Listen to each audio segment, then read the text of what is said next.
Assalamualaikum warahmatullahi wabarakatuh. Salam sejahtera untuk kita semuanya. Perkenalkan, kami dari kelompok 11 kelas S1 5C akan menjelaskan tentang vakum liquid chromatografi. Di sini yang kami hormati dosen pengampu mata kuliah Kimia Bahan Alam, Bapak Apoteker Hail Fadli, Magister Sains.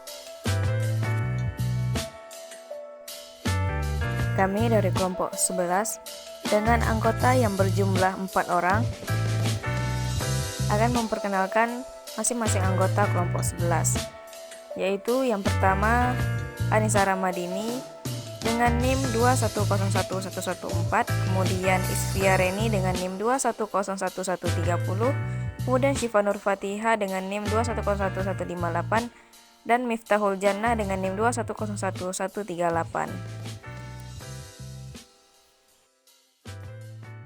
Dengan NIM Yang pertama adalah 2101158. definisi. Chromatografi suction column atau vakum liquid chromatografi atau chromatografi cair vakum adalah bentuk chromatografi kolom, khususnya berguna untuk fraksinasi kasar yang cepat terhadap suatu ekstrak. Selanjutnya adalah prinsip.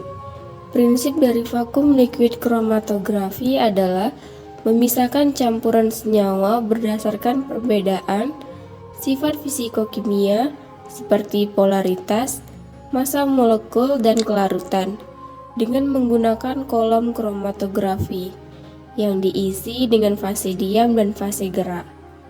Pada metode ini, campuran senyawa diinjeksikan ke dalam kolom dan didorong oleh tekanan vakum. Nah, selanjutnya setelah kita mengetahui definisi dan prinsip, kita juga harus mengetahui tujuan dan manfaatnya. Nah, tujuan dari vakum liquid ini adalah untuk memisahkan campuran senyawa menjadi komponen-komponen yang lebih murni dan dapat diidentifikasi secara terpisah.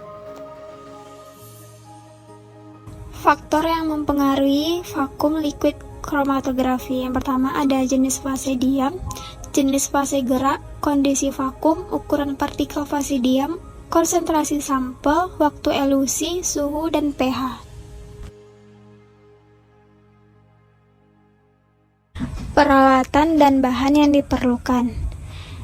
Yang pertama itu ada kolom kromatografi, lalu ada fase diam, fase gerak, vakum pump, pelarut, selang dan klem, serta alat pengukur tekanan.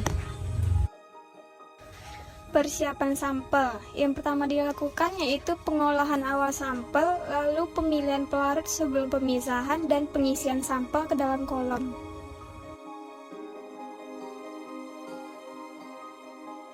Selanjutnya, perkenalkan, nama saya Syifa Nur Fatihah dengan NIM 2101158. Di sini saya akan menjelaskan tentang proses fraksinasi pada vakum liquid chromatografi.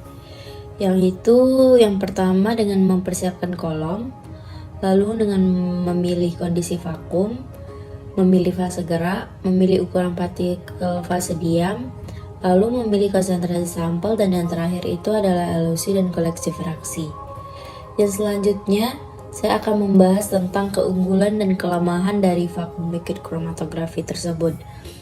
Untuk keunggulannya, pertama, ia dapat memisahkan senyawa dalam campuran kompleks, lalu dia dapat memurnikan senyawa dari campuran kompleks, dapat memisahkan senyawa dalam campuran berdasarkan sifat fisik-kimia masing-masing senyawa. Lalu vakum liquid chromatografi ini juga dapat mengidentifikasi menggunakan analisis lainnya. Dan yang terakhir, fraksi-fraksi yang terpisah dari vakum liquid chromatografi ini dapat diuji dengan aktivitas biologisnya. Di samping keunggulan tersebut, vakum liquid chromatografi ini juga memiliki kelemahan, yaitu Di antaranya terdiri dari yang pertama, memerlukan waktu yang cukup lama, kedua, memerlukan peralatan khusus yang mahal, ketiga, memerlukan jumlah yang sampel dan yang cukup besar.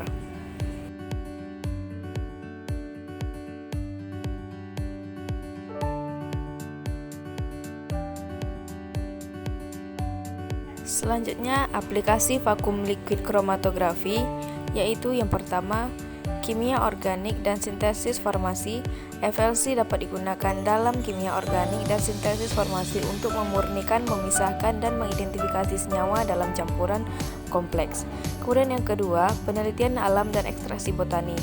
Untuk memisahkan senyawa dalam campuran kompleks seperti ekstrak tumbuhan atau bahan alam lainnya. Fraksi-fraksi yang terpisah dari FLC dapat diuji untuk aktivitas biologisnya, seperti aktivitas antimikroba atau antioksidan. Kemudian yang ketiga, industri farmasi. FLC dapat digunakan untuk memisahkan senyawa dalam campuran obat atau bahan baku obat. Metode LC-MS dapat digunakan untuk mengukur konsentrasi suatu senyawa dalam obat.